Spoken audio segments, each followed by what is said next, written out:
Stacey, Maggie, doors opening in just a moment here at the Prairie Capital Convention Center. As we expect thousands of people this evening to join us and see Donald Trump take the stage. Just behind me, you see the podium with the Trump sign there right in front. Again, the bar is open, the cash bar, the smooth jazz is flowing as you can hear, and the concession stands open. They are prepared for what is a sold-out crowd as people from all across central Illinois come to Springfield to see the man who's polling #1 in the Republican primary field. We begin our team coverage this evening with News Channel 20's Jordan Abudayyeh, who joins me here in the Prairie Capital Convention Center. And Jordan, Donald Trump polling at #1 right now, but he has seen that lead slip occasionally in the past couple weeks. We'll talk about that a little bit later, but he is one of 14 candidates for the GOP, bringing a lot of attention to the Republican Party. It's a big Republican field. They had this the last election. It's even bigger this time around. And a lot of the supporters say this is great. We're hearing a lot of new ideas. It's really causing us and the party to really get a lot of excitement surrounding this campaign. So they're hoping that the more candidates in the field really means that more people are paying attention to them as Republicans. We see that attention paying off here in central Illinois as people have been lined up since 8 o'clock this morning. 8 o'clock, that's 9 hours before the doors even open, 11 hours before Trump takes the stage. On the Democratic side, almost the exact opposite. 3 candidates, 2 serious contenders in Hillary Clinton and Bernie Sanders. Martin O'Malley polling very poorly, but it's a 2-horse race at this point. Yeah, we're even seeing the Republican candidates in the primary not so much battling against each other sometimes, but coming out and saying they're the candidate that's going to beat Hillary Clinton. I think it's just presumed that she's going to win the Democratic nomination, and so now they're going to start their campaign against her during primary season versus ahead of time. Get a head start. Let's talk about tonight as, again, Donald Trump takes the stage in about 2 hours at 7 o'clock. We haven't heard a lot of policy specifics out of Donald Trump, whether in the debates or on the campaign trail. We don't expect to get any tonight, but he has hammered home immigration reform and also strengthening the economy. What else do you expect to hear? We hear a lot of him about strengthening the military. He is kind of weak on foreign policy in terms of the other candidates. He's a new politician.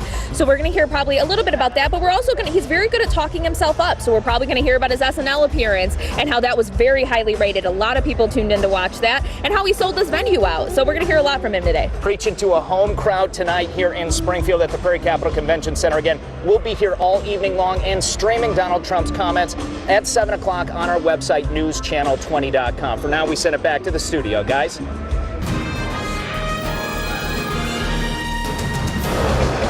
Welcome back to News Channel 20's live coverage of Donald Trump's speech at the Prairie Capital Convention Center in Springfield. Oh boy, Jordan, like Best Buy on Black Friday, the doors opened about 5 minutes ago and thousands of people streaming in. Opting they were running. Opting for the floor seats in the front row or getting a nice comfy seat on the side because, again, Donald Trump not taking the stage for at least another hour and 37 minutes or so. So we talked earlier in the show about how he and other Republican candidates really hitting out at Hillary Clinton at this early stage in the campaign. Again, the election 1 year from yesterday, so a long way to go still, but they're hitting out at Hillary. They're also hitting out at the national media, and whether we like it or not, and whether it's true or not, that's for you to decide. It's playing really well to the Republican base right now. This is a crowd that has a distrust in media. Republicans have thought it for a long time. They think of it as a liberal media, a liberal bias in the media. So when they face a lot of criticism or they get a tough question, they, instead of answering it, they lash out at the media. That plays well to this crowd. So that has been working pretty well for these candidates. They get a lot of applause when they do that type of thing. We saw that at the debate last week on CNBC. Ted Cruz and Marco Rubio both hitting out at the moderators and the media in general. Again, a debate tomorrow night at 8 o'clock from Milwaukee. We'll see Donald Trump and the other top 7 candidates taking the stage there, and we'll see if they address the media again. Again, Donald Trump taking the stage in about an hour and a half. We'll be here at 6 o'clock with more live reports, but for now, with thousands of people inside, they're also coming to the capital city. We send it back to Brendan Cullerton with a look at how they're impacting business in Springfield. Brendan? Maggie, Stacey, we are about an hour away still, but this place is already filling fast. The doors opened about 40 minutes ago, and thousands of people ran in to get the best spot. Some opting for a front row seat on their feet, others going off to the sides in the seats. But we are expecting, again, a sold-out crowd as those free tickets went fast. Donald Trump, again, polling #1 in several national polls.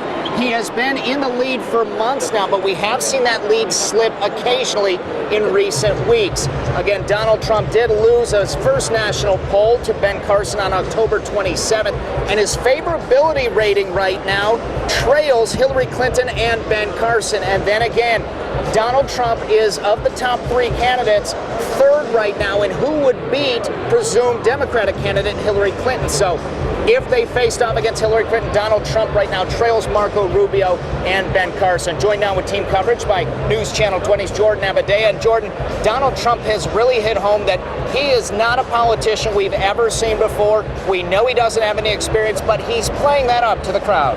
Yeah, he just released a book last week called Crippled America. I read it as research for this event.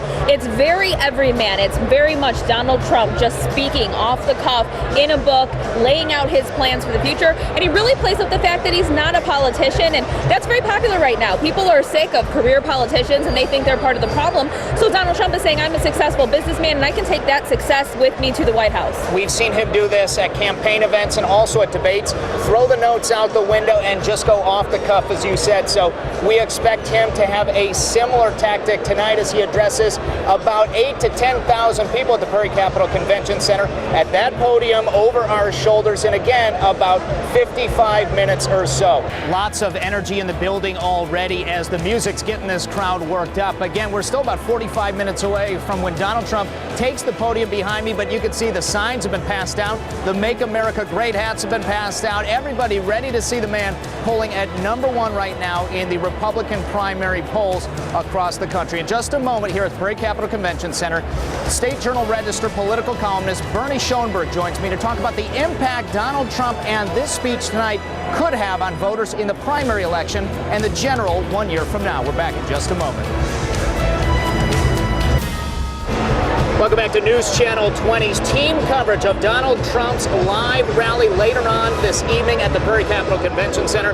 Joined now by State Journal Register political columnist Bernie Schoenberg. And Bernie, we were talking about the energy in this building. Of course, everyone in Central Illinois coming here to Springfield wants to see Donald Trump. But as far as this means politically, in the big scheme of things, he's going to get a crowd no matter where he goes, as you mentioned. So this really doesn't impact his total campaign, does it? Well, you know, anywhere he goes, there's national media. He's going to get attention. And so I talked to people who came over from Pekin and who came from other places. He's just a big story. He is the big story. You know, the wire service will carry something, your station, us, everybody will get videos. So people are here to see what he's got in person and how close it is to what they see on TV. That's right. They want to see if the in-person matches the character, I think, that they have in mind.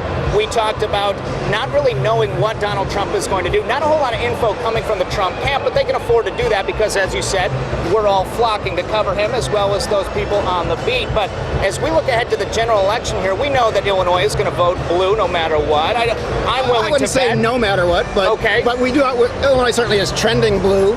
On the other hand, the way the Republican primary season is going, things could still be in flux by the time March rolls around and we have the Republican primary. So the delegates that you can get from Illinois, and I'm sure Trump will have a full slate of delegates on the ballot, and that's really the important stuff in Illinois, is to have people vote for your delegates for the national convention so you can get those votes for the nomination, because there's some chance, you know, the way things have gone back and forth, and Trump was way up high for a long time and then kind of evened out with Ben Carson. Now he's got his own problems.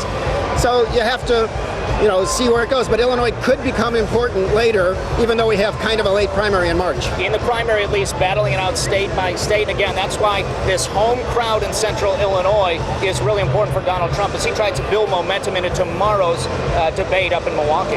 Yeah, well, I'm sure we'll, you know, other places where he has been, we've all seen that he's great TV. He was on Saturday Night Live this weekend.